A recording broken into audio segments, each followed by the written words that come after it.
kasih dalam Tuhan Yesus. Mari pagi hari ini, mari kita persiapkan hati kita kembali untuk berjumpa dengan Tuhan dalam pujian dan penyembahan kita. Sebelum kita mendengarkan firman Tuhan, mari saat ini kita sama-sama satukan hati kita, kita berdoa.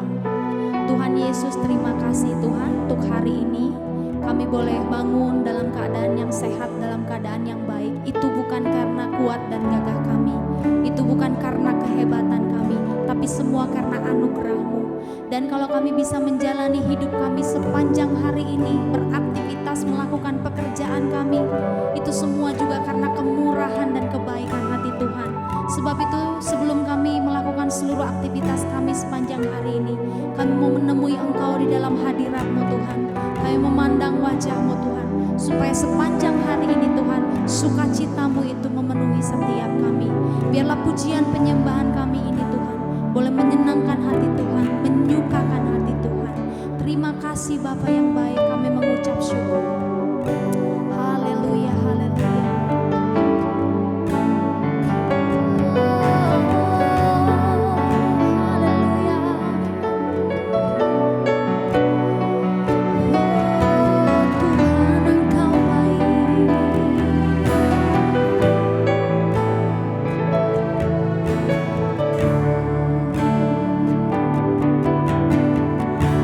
Semakan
tunjukkan kasih setiamu,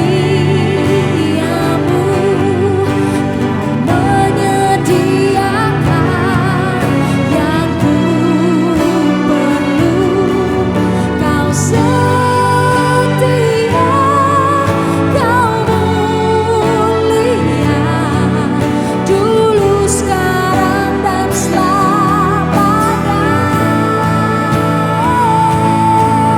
Kau tunjukkan kasih setiamu,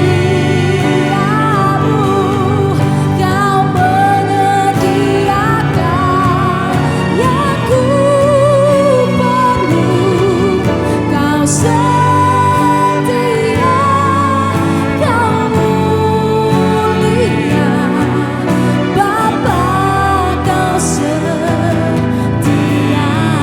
Katakan kau setia, kau setia, kau setia, kau setia,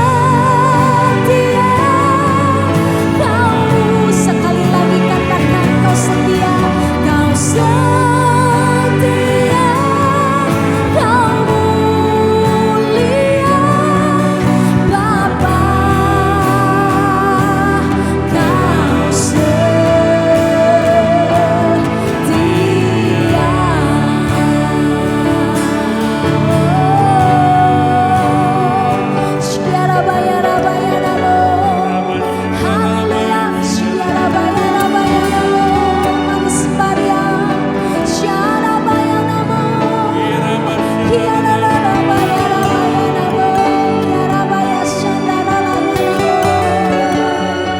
Terima kasih Bapa yang baik, terima kasih Bapa yang baik, kami milik kepunyaan-Mu, kami anak-anak kesayangan-Mu, hidup kami di dalam-Mu, hidup kami penuh kasih dan setia-Mu, kami akan pujian kami, sembah kami, haleluya,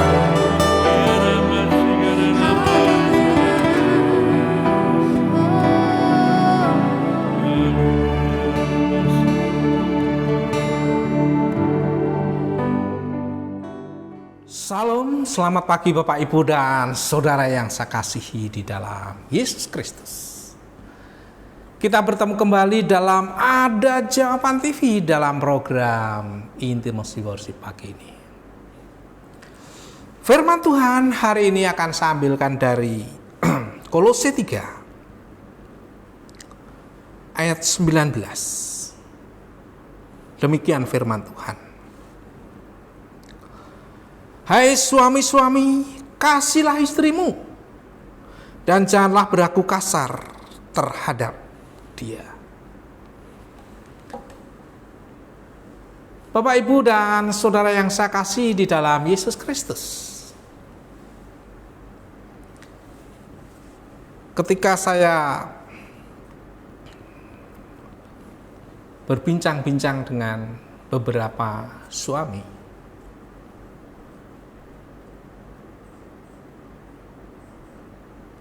saya bertanya kepada mereka,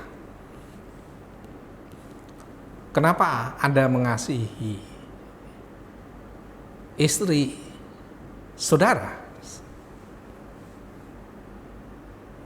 Maka kebanyakan mereka menjawab, karena istri saya cantik. Kenapa dia saudara ambil sebagai istri saudara? Ya karena dia cantik.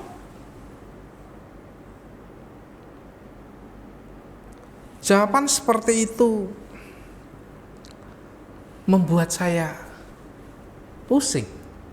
Kenapa seorang suami atau seorang laki-laki, seorang pria mengasihi istrinya, mengasihi perempuan yang dia cintai karena hanya kecantikannya saja? Sehingga banyaklah suami yang mengatakan bahwa istrinya dialah yang paling cantik di dunia. Ini tidak masuk akal gitu ya. Kalau menurut saya perempuan yang paling cantik adalah seorang perempuan yang memakai mahkota ketika dia ikut ajang Miss Universe atau Miss World. Ya. Wanita-wanita itu begitu luar biasa. Dia cantik dari dalam dan dari luar. Begitu. Jadi seorang istri itu kalau mengasihi istrinya karena cantik, ini tidak alkitabiah. Tidak alkitabiah. Ya. Ada tanggung jawab seorang suami mengasihi seorang istrinya. Kasih yang di situ itu adalah kasih tanpa syarat, tanpa apapun. Gitu. Jadi kasih yang tulus, kasih yang suci, tanpa embel-embel apapun. Seperti bagaimanapun keadaan istrinya.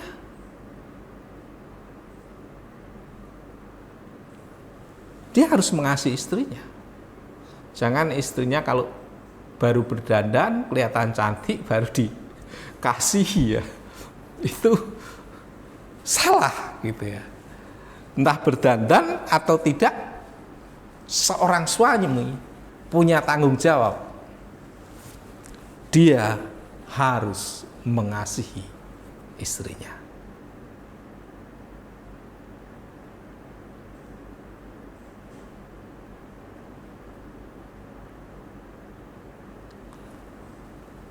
Nah, contoh di dalam Alkitab,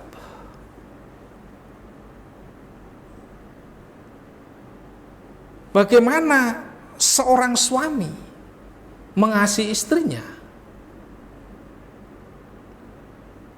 Itu kita lihat di dalam Efesus 5 ayat 25. Yang pertama,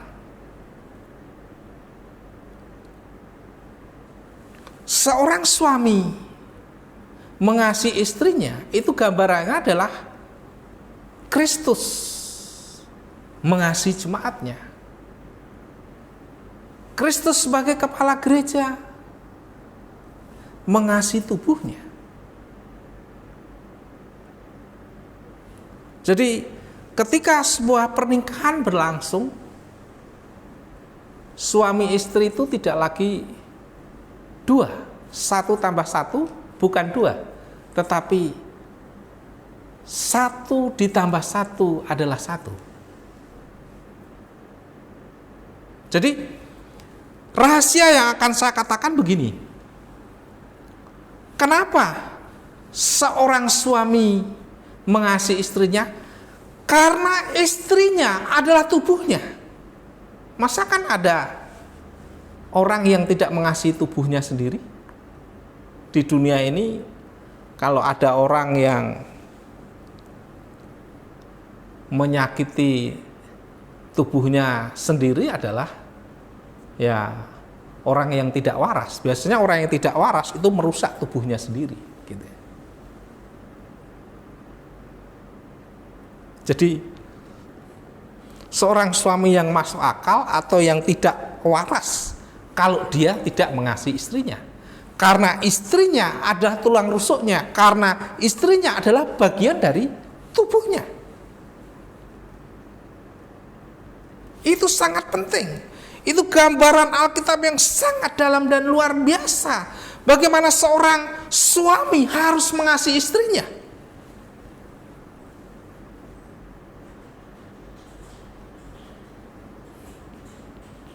Bagaimana Kristus mengasihi gerejanya? Bagaimana Kristus berkorban, berbuat, bersikap, melakukan segala sesuatu untuk jemaatnya.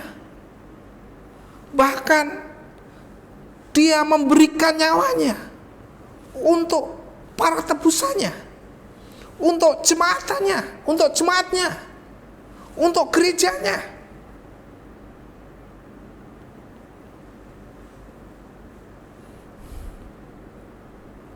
Seorang suami yang waras adalah seorang suami yang mengasihi istrinya. Bahkan bersikap berbuat segala sesuatu ditunjukkan karena dia mengasihi, karena dia mencintai istrinya. Entah dia kurus, entah dia gemuk, ya, entah dia pendek, atau bagaimanapun keadaan istrinya, tanggung jawab, tugas, kewajiban seorang suami adalah mengasihi istrinya. Itu yang dikatakan Alkitab. Jadi Alkitab mengatakan, Alkitab memberikan pesan kepada suami bahwa dia harus mengasihi istrinya, karena istrinya adalah tulang rusuknya, karena istrinya adalah tubuhnya sendiri. Dan dia harus berjuang untuk mewujudkan kasih itu kepada istrinya.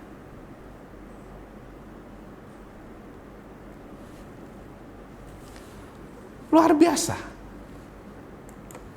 Contoh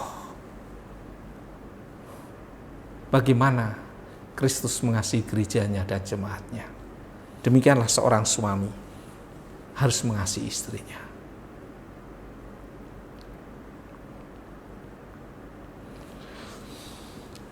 Seorang suami sebagai seorang pemimpin, maka di dalam keluarga ia harus mengasihi istrinya dengan tanpa syarat apapun.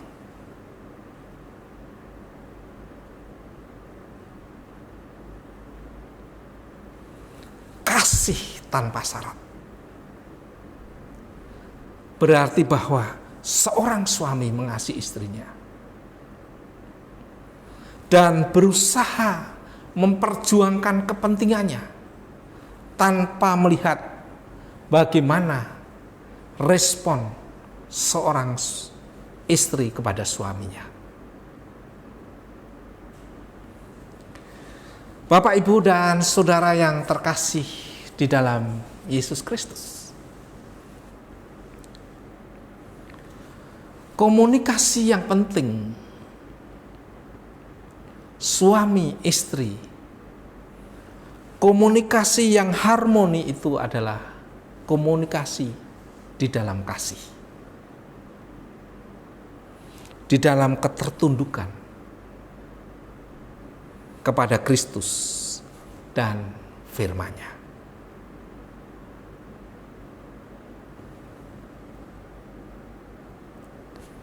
Maka pada hari ini saya mengajak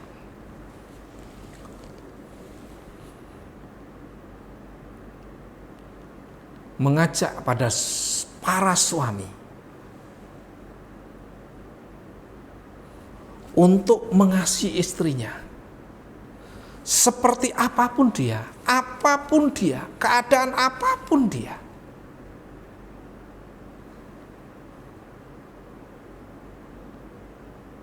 Seorang suami harus mengasihinya tanpa pamrih, tanpa syarat.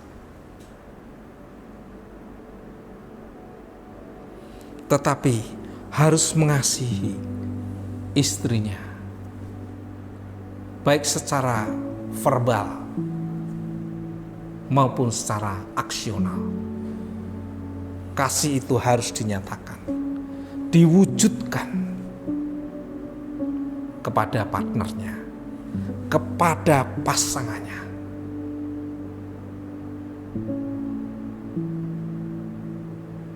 Kadang kita melihat banyak orang yang belum dewasa di dalam iman dan di dalam kerohanian. Mengasihi A kalau A begini, mengasihi B kalau B begini. Jadi ada banyak persyaratan baru bisa mengasihi. Itu bukanlah kasih Allah. Tetapi kasih Allah yang tinggal di dalam kita sebagai suami dapat mengasihi istrinya tanpa syarat,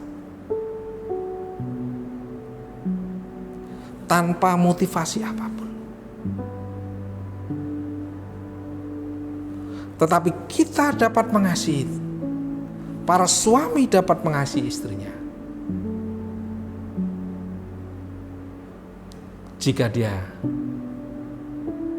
tempat dan kedudukannya itu di bawah Kristus. Dan seorang suami yang tunduk pada Kristus, barulah dia dapat mengasihi istrinya dengan tanpa syarat. Mari kita berdoa.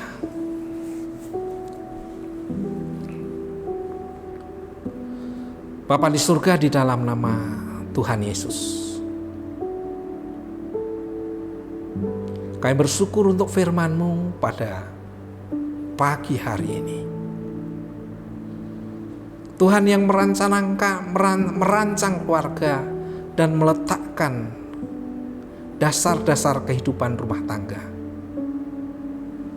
secara luar biasa. Engkau menyatakan kehendak-Mu.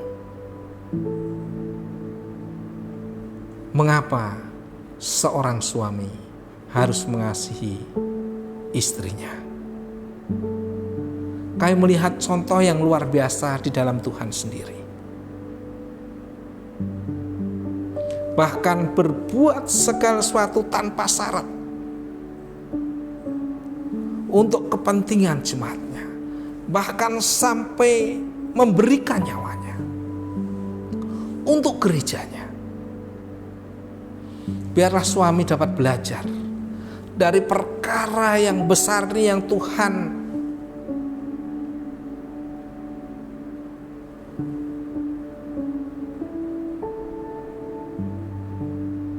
telah berbicara kepada setiap para suami. Telah berfirman kepada setiap suami, telah berpesan kepada setiap suami.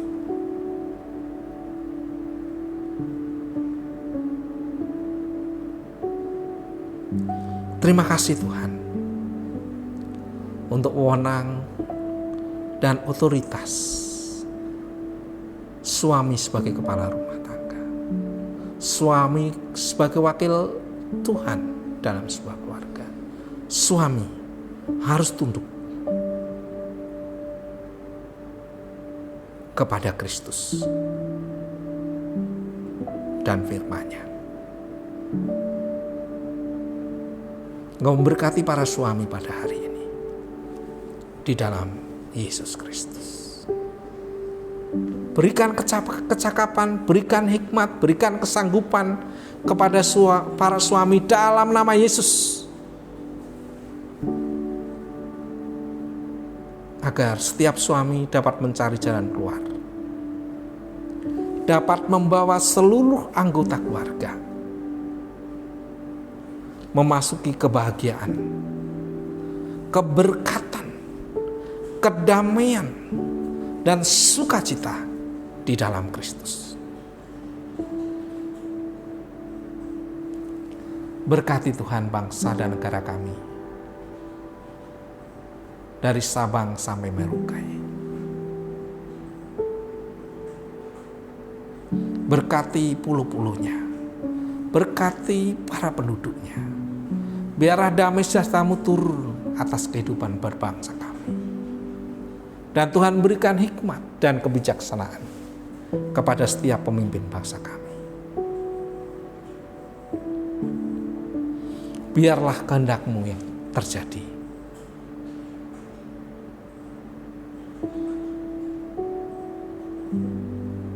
Di bumi ini seperti yang ada di surga. Di dalam nama Tuhan Yesus Kristus, kami berdoa. Amin. Salam, Tuhan Yesus memberkati kita semuanya. Amin.